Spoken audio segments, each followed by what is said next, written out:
One of the many things I hate about anxiety is coming across as rude to other people when I don't mean to. For example, let's say I'm talking to someone face to face who I've either never met before or hardly ever talked to. In situations like those, it's usually the other party who is carrying the conversation, and I am just sitting there giving either one-word answers or not really saying much of anything. Let's add into the mix the fact that I'm autistic, so when I am giving those one-word responses, I'm also monotone as fuck. So it just comes across like I'm completely disinterested in what the other person is talking to me about, even when I am really engaged, but I don't really know what to say in response because I'm worried what I might say in response is stupid, or they might not know what I'm trying to say, or I might get so overcome with anxiety mid-sentence that I lose my train of thought and make a complete ass out of myself. So for the longest time, as a way to shield myself from any of those scenarios happening, I just stick to hardly responding at all in conversation, but even then, I just come across like a jackass. The other person is talking to me, and I'm just like, yeah, cool, that's neat.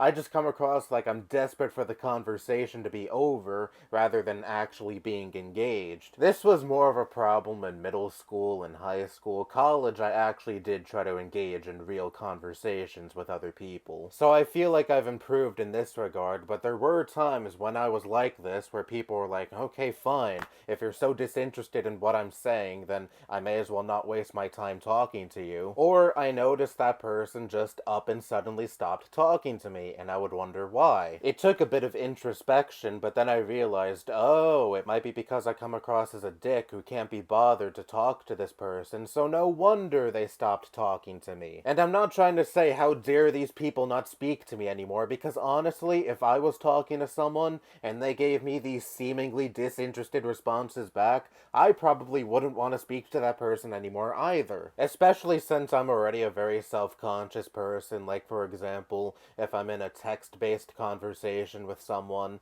and that person just up and suddenly stops replying, I'm immediately like, ooh, did I say something stupid? It could just be that the person on the other end either got tied up with something suddenly, or just didn't have a response back. That's what I do when I don't have a response to what someone says. I just don't reply back. And I'm not Chugga Conroy, so I have the self-restraint to not pester a person for a response back, and it's always just nerves. I think I said something stupid or offensive that made the person stop replying back to me, but then the next day, or even just a few hours later, I have another conversation with the same person, and everything is just fine and dandy. So if I was having a conversation with someone, and all they had to say in response were these disinterested sounding one-word answers, I would think, am I really that fucking boring? So I can't really blame the other party for not wanting to associate with me anymore, because that probably is poor social etiquette. I could just tell them, oh, I have anxiety, but then I feel that puts the onus on them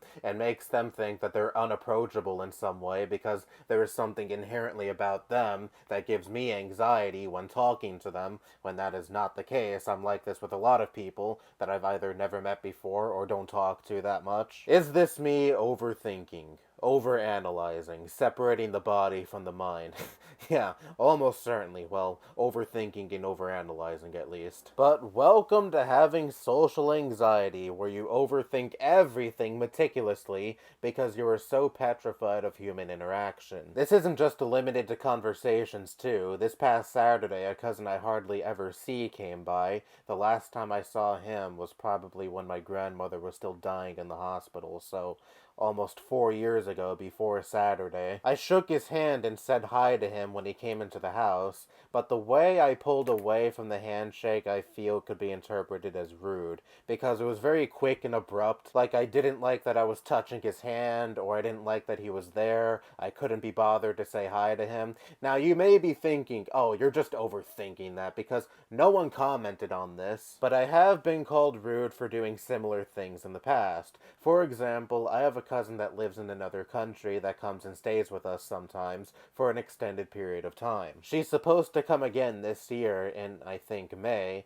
and I actually really like it when she's here. I think of her as someone who lives here but goes away to stay in another country for extended periods of time. And one of the times she was here in 2018, I believe, I was called out by my mom and my uncle for supposedly being rude towards her. This is because apparently one time when we were hugging each other, I pulled away from the hug too fast, like I didn't want to be doing it, and I didn't like her presence. Which, okay, yeah, I'm not the biggest fan of hugging people because I have a lot of anxiety surrounding other people touching me, which I also believe is a common trait with autism. But in the moment, I wasn't thinking, ugh, I can't believe I'm hugging this person, ugh, I just want them to get away from me. So me pulling away quickly was likely an involuntary response because, again, I have a lot of anxiety surrounding other people touching me. I didn't feel any malice in that moment, and it really pissed me off that I was being accused of not liking the fact that she was here, because in reality, I felt quite the opposite, and that devolved into a big fight that I'd rather not recount. I also have a really hard time saying excuse me. I feel like telling someone to move out of the way because I need to get past them is inherently bothering them somehow, so I'd rather try to squeeze through them, hoping they don't notice me, rather than politely asking them to move out of the way. You might be thinking, wait, you have so much anxiety surrounding being a bother to other people, yet you think rudely squeezing past another person is less of a bother than just politely asking them to move out of the way? And to that I say, yeah, fair point. Anxiety is not rational in the least bit. I feel like I'll be inconveniencing a person in some way if I ask them to move out of the way, so I try not to inconvenience them by trying to get past them some other way, as if that in itself is not inconvenient. I fucking hate anxiety so much. So bottom line is, if by the 0% chance I ever meet anyone who I talk to online in real life, and I come across as rude towards you, it is likely because I am afraid of you and what you might think about me. But at the same time, I can't really blame a person for thinking I'm rude, because I would probably think the same thing, because I can't look into other people's thought process. Much like how other people can't look into my own thought process, and they may not have autism or anxiety or fear people as much as I do. I could try to explain it to them, but it would probably come across as me trying to quote-unquote justify my rudeness. There's really no winning for people like me. Anyway, that's all I have to say. Bye-bye.